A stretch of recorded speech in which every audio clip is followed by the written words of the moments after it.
Now our next question based on deformation of body due to force acting on it is question number 3. Two wires, one of steel and other of copper.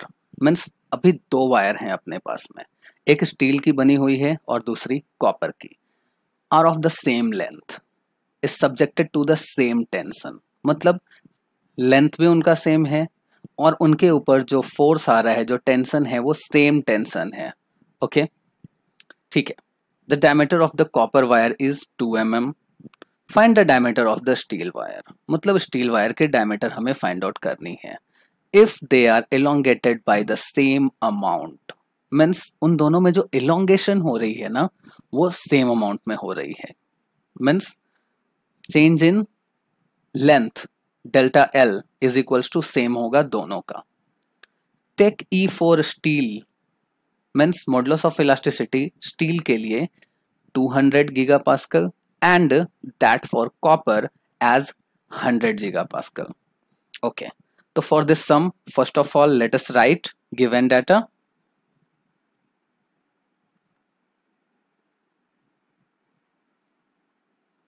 तो given data में देखो क्या क्या दिया हुआ है. Diameter of copper दिया है. चलो डायमीटर ऑफ कॉपर को स्मॉल डी और छोटा सा एक सी लिख देते हैं. Okay, that is 2 mm. 2 mm में है तो उसे कन्वर्ट करने की जरूरत नहीं है. ओके, नाउ ई दिया है किसका? स्टील का. कितना? 200 गीगा पास्कल. अब आप जानते हो 1 giga pascal is equals to होता है कितना? 1000 न्यूटन पर mm स्क्वायर. तो 200 गीगा पास्कल का हो जाएगा 200 into 10⁻³ newton per mm square. चलो अभी इसे भी mm में कन्वर्ट कर लिया हमने.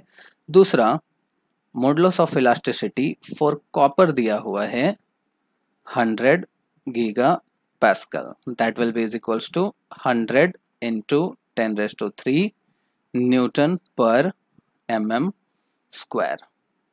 देखो इसमें 2-3 चीजें और लिखी हुई है. क्या?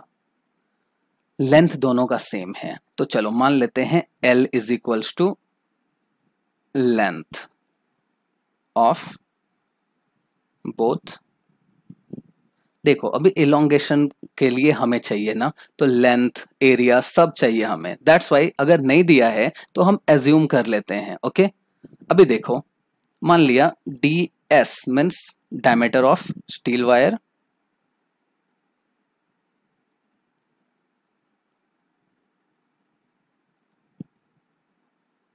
और ये हमें करना है फाइंड, है ना. नाउ चलो P इज इक्वल्स टू मान लेते हैं टेंशन ऑफ बोथ वायर. ये भी दोनों में सेम है तो PS और PC लिखने की जरूरत नहीं है. ओके, तो नाउ देखो अभी जब आपको एलोंगेशन, आप देख रहे हो यहां पे ध्यान से देखो क्वेश्चन में क्या आपको अप्लाई करना है फॉर्मूला, समझ में आएगा. इलोंगेशन दोनों का सेम हो रहा है. मतलब अगर आप डेल्टा एल के लिए इक्वेशन क्रिएट करोगे तो डेल्टा एल से आप वैल्यू फाइंड आउट कर सकते हो DS का. मीन्स आपको डायमीटर ऑफ स्टील चाहिए ना, तो देखो डेल्टा एल की वैल्यू होती है क्या? P load upon length upon cross section area upon modulus of elasticity, है ना. तो देखो यहां पे DL का फॉर्मूला है तो हमें क्या क्या चाहिए? एरिया चाहिए, मॉडुलस ऑफ इलास्टिसिटी चाहिए, P चाहिए, L चाहिए. तो देखो P अपने पास दोनों में कॉमन है, L दोनों की कॉमन है, एरिया दोनों की अलग अलग होगी, मॉडुलस ऑफ इलास्टिसिटी दोनों का हमारे पास दिया हुआ है. तो चलो first of all let us find area. तो एरिया किसका? Area, area of copper. तो एरिया ऑफ कॉपर क्या हो जाएगा? मैंने बताया था आप लोगों को अगर डायमीटर दिया है तो एरिया इज इक्वल्स टू होता है, area is equals to π/4d square. तो देखो एरिया ऑफ कॉपर हो जाएगा π/4 इंटू डायमीटर इज 2 mm का स्क्वायर, mm स्क्वायर हो जाएगा, and this will give you how much 3.142 mm square. अगर कैलकुलेट कर रहे हो कैलसी में तो यू विल गेट 3.1415 समथिंग, तो इसे मैंने राउंड फिगर में लिख लिया है 3.142। Okay, now area of steel wire. तो देखो एरिया ऑफ स्टील वायर आप फाइंड आउट नहीं कर सकते बिकॉज डी हमारे पास नहीं है, बट फिर भी इक्वेशन क्रिएट करने के लिए आप डी के फॉर्म में, डी के टर्म में मीन्स उसके डायमीटर के टर्म में एक इक्वेशन क्रिएट कर लो एरिया के लिए। ओके, तो क्या हो जाएगा, pi by 4 into D square. तो ये क्या हो जाएगा, सिंपली इसे आप जब कैलकुलेट करोगे तो 0.7854 ds का स्क्वायर। तो जहां भी अभी एरिया ऑफ स्टील लिखनी होगी हम ये वैल्यू पुट करेंगे। ओके, ठीक है। नाउ फर्दर, अभी आप जानते हो दिया हुआ है क्या, दोनों की इलोंगेशन सेम है, और जैसा मैंने पहले भी आपको बताया था कि इलोंगेशन से ही आप इक्वेशन क्रिएट कर सकते हो। तो चलो elongation of copper and elongation of steel दोनों के लिए इक्वेशन लिखते हैं। तो elongation of copper means elongation in copper is equals to हो जाएगा change in length of copper P L upon A C into E C. देखो P और L दोनों में कॉमन है तो एज इट इज छोड़ दो आप, ठीक है। तो ये हो जाएगा PL अपॉन AC। तो एरिया फर्स्ट कौन सा है, 3.142 इंटू हो जाएगा EC 100 इंटू 10⁻3। तो इसकी वैल्यू आपको क्या मिल जाएगी, PL जैसे था वैसे ही रह जाएगा। ओके, और ये चेंज होके हो जाएगा 314.2 इंटू 10⁻3। देखो यहां से ये 2 जीरो हमने मल्टीप्लाई किया 100, तो यहां से 2 पॉइंट आगे आ जाएगा।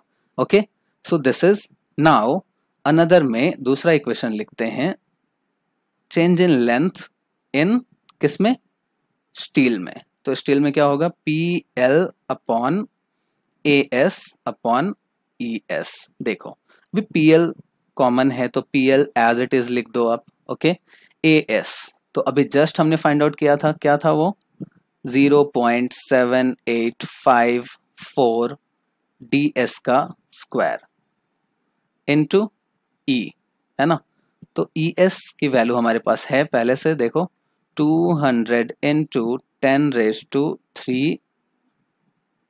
Okay, now this will give you PL after calculating PL upon 157.1 into 10⁻3 into ds का square means diameter of steel का स्क्वायर।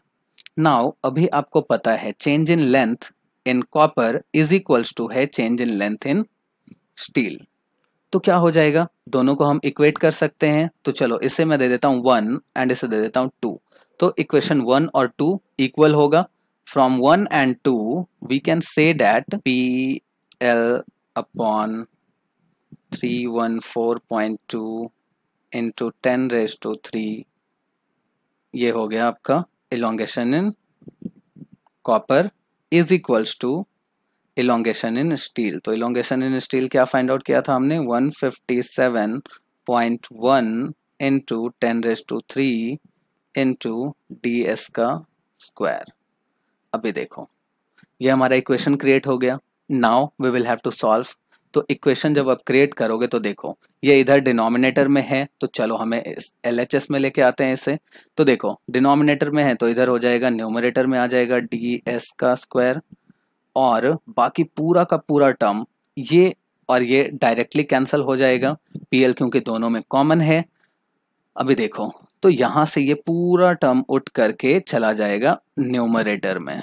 तो this will become 314.2 into 10⁻3 by 157.1 into 10 raised to 3. Okay, so 10 raised to 3 and 10 raised to 3 will get cancelled. तो ds means diameter of steel का square हो जाएगा 314.2 by 157.1, and that will give you, after calculating, that is 2. देखो अभी d square s is equals to है अपने पास में 2, तो ds हो जाएगा root under 2, and this will give you 1.41 mm. Means diameter of steel is equals to 1.41 mm. So this is our required answer. Thanks. In the next video, we will see deformation of body due to self weight.